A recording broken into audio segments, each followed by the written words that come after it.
नमस्कार दोस्तों, stock market studies में फिर से एक बार आपको स्वागत है। तो आप सब लोग कैसे हैं? तो आज मैं बात करूंगा एक दिग्गज फाइनेंस कंपनी के बारे में, एक एनबीएफसी कंपनी के बारे में, जिसका नाम आप पहले देख चुके हैं, मैक्स फाइनेंशियल सर्विसेज कंपनी। तो मैक्स फाइनेंशियल सर्विसेज कंपनी के बारे में आज बात करूंगा, जो एक इंडिया का देखा जाए तो एक लार्जेस्ट भी फाइनेंस कंपनी है और साथ ही साथ एक एनबीएफसी भी है। तो फाइनेंस के ऊपर ज़्यादातर इस कंपनी काम करते हैं। आप मैक्स हेल्थ केयर भी आप देख देख चुके हैं और भी देखिए मैक्स का बहुत सारे अलग-अलग सब्सिडरीज कंपनी है। तो ये भी एक मैक्स ग्रुप का ही एक कंपनी है और वो भी फाइनेंस सेक्टर में काम करते हैं। तो इस कंपनी के बारे में आज बात करूँगा, तो वीडियो को पूरा देखिए क्योंकि यहाँ पे मैं कंपनी का पूरा डिटेल्स आपके सामने पेश करने वाला हूँ। साथ ही साथ इस कंपनी का फ्यूचर में क्या इस कंपनी के ऊपर निवेश करना चाहिए, क्या फ्यूचर के लिए इस कंपनी बेस्ट रहेगा, इस तरीके से बहुत सारे कमेंट्स आते रहते हैं। तो इसके ऊपर में मैं आपको डिटेल्स में बताऊंगा, तो वीडियो को लास्ट तक देखना और अभी तक अपने इस चैनल को सब्सक्राइब नहीं किया तो जरूर सब्सक्राइब कर लेना, क्योंकि आपको डेली बेसिस बहुत सारे stock market information and update चाहिए तो इस चैनल में बने रहिए। तो चलो फटाफट देख लेते हैं आज के स्टॉक के बारे में।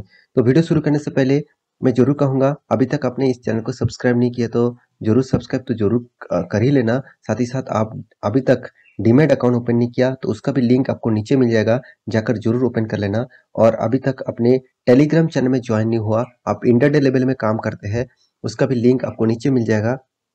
आप पहले चेकआउट करिए, उसके बाद आपको अच्छा लगे तो आप काम करना।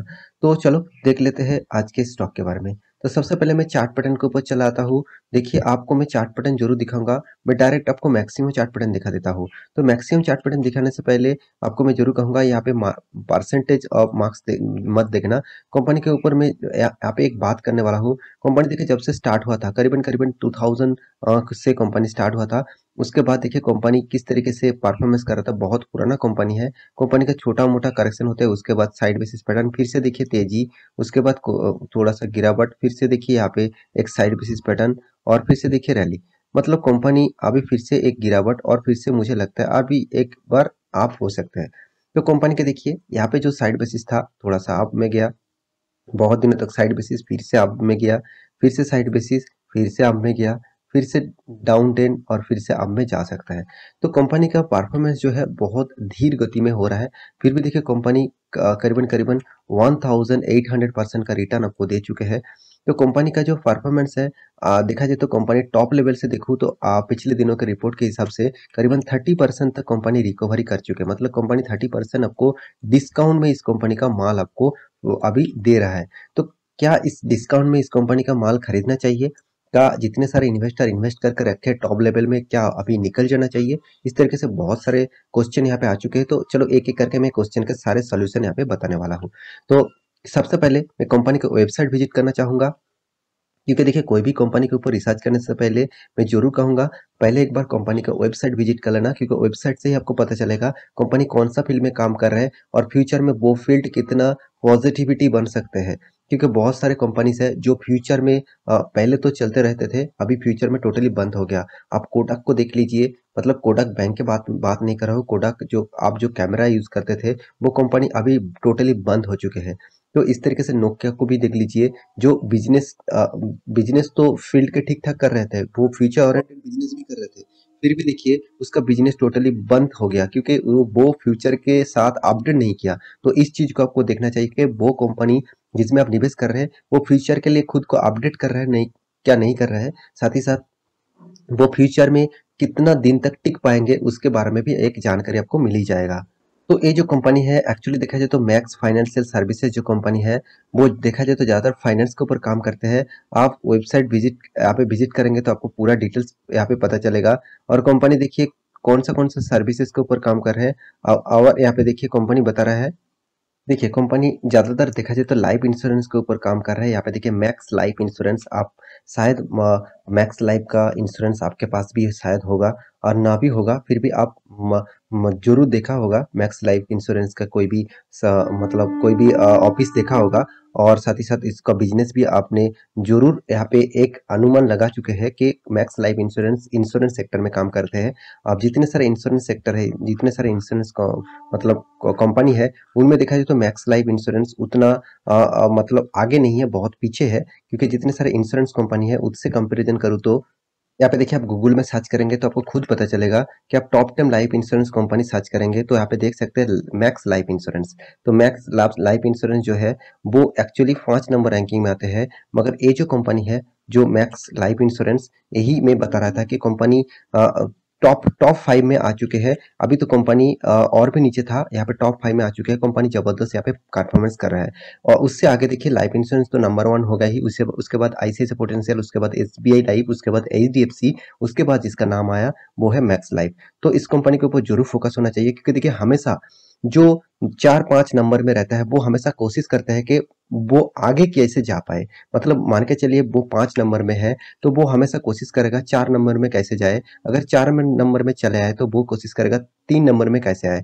तो अगर कंपनी कंपटीशन करके बिजनेस कर रहे हैं और आगे आगे ले जाने के लिए कोशिश कर रहे हैं, तो आप समझ लेना उस कंपनी में अच्छा खासा पोटेंशियल फ्यूचर में जरूर दिखेगा। क्योंकि देखिए कंपनी कोई छोटा मोटा तो कंपनी नहीं है। 25,000 करोड़ का मार्केट कैप है, 25,800 करोड़ का मार्केट कैप है इस कंपनी का पी रेशियो मुझे बहुत बहुत हाई लेवल में देखने को मिला, 130। इस हाई लेवल में इसीलिए मार्केट में थोड़ा सा स्टॉक में गिरावट हो रहा है। आप देख सकते हैं कंपनी का हाई कितना हुआ था, 1148। अभी करंट सिनेरियो जो देखिए 748-50 के अराउंड है। तो ये तो डेटा चेंज होते रहते हैं। तो कंपनी का return of capital, return of equity दोनों ही एक एवरेज लेवल में देखने को मिला। इंडस्ट्रीज पी रेशियो देखिए बहुत कम है, मगर इसका पी रेशियो मुझे बहुत हाई लेवल में देखने को मिला। तो कंपनी का देखिए टोटल जो एनुअली इनकम है वो 425 करोड़ है। कंपनी का डेप्ट जो है वो 498 करोड़ है। मतलब कंपनी के पास उतना भी डेप्ट नहीं है। एनबीएफसी कंपनी के ऊपर ज्यादा डेप्ट हमेशा आपको देखने को मिलता है, फिर भी देखिए इस कंपनी के ऊपर उतना ज्यादा डेप्ट नहीं है, क्योंकि इंश्योरेंस के माध्यम से कंपनी मार्केट से बहुत सारा पैसा लेते हैं। तो इसीलिए कंपनी का डेप्ट बहुत कम हो जाता है, क्योंकि उस पैसे से कंपनी खुद को यूटिलाइज करते हैं और कंपनी बिजनेस करते हैं। तो कंपनी का जो टोटल डेप्ट ऑफ इक्विटी है वो 0.13% है। तो उतना ज्यादा खास डेप्ट नहीं है। कंपनी के हाथ में कैश जबरदस्त है, 8,500 करोड़ का कैश है। और कंपनी का प्रोमोटर के पास उतना हिस्सेदारी नहीं है, 14.7% होल्डिंग है। तो इस कंपनी के जो नेगेटिव पॉइंट है वो है कंपनी का जो प्रोमोटर, वो 14.7% होल्डिंग से करीबन 63.6% होल्डिंग प्रेजिंग करके रखा, मतलब गिरवी रखा। खुद का मान के चलिए आप एक कंपनी का ओनर है और आप उस कंपनी का जो प्रॉपर्टीज है, आपका जो शेयर है, उसको आप किसी के पास गिरवी रख के, उस प्रॉपर्टी को मान के चलिए किसी के पास गिरवी रख के आप पैसा उठाए, अगर आपका पैसा नहीं लौटा पाए तो वो प्रॉपर्टीज आपके हाथ से चला जाएगा। तो यही सबसे बड़ी बात नेगेटिविटी माना जाता है। और एक चीज, कंपनी का अर्निंग पर शेयर भी देखिए 5.7574 रुपीज, मुझे बहुत वीक लेवल में लगा कंपनी का अर्निंग। कंपनी का डेटर्स डे देखिए बहुत कम टाइम में कंपनी डेटर्स के साथ पैसा लेते हैं, क्योंकि कंपनी इंश्योरेंस सेक्टर है, तो इंश्योरेंस सेक्टर में हाथ में जल्द से जल्द पैसा आ जाता है। तो कंपनी देखिए वर्किंग कैपिटल डेज नेगेटिव में है, यही बात सबसे मुझे नेगेटिव में लगा। इतना ज्यादा नेगेटिविटी है इस कंपनी के ऊपर, इस वर्किंग डेज कैपिटल के ऊपर। तो बाकी सारे के सारे चीज बहुत पॉजिटिविटी है। और कंपनी देखिए, कंपनी जिस तरीके से क्वार्टर बेसिस रिजल्ट करते हैं, देखिए कंपनी बहुत अप्स एंड डाउन लेकर कंपनी रिजल्ट करते हैं।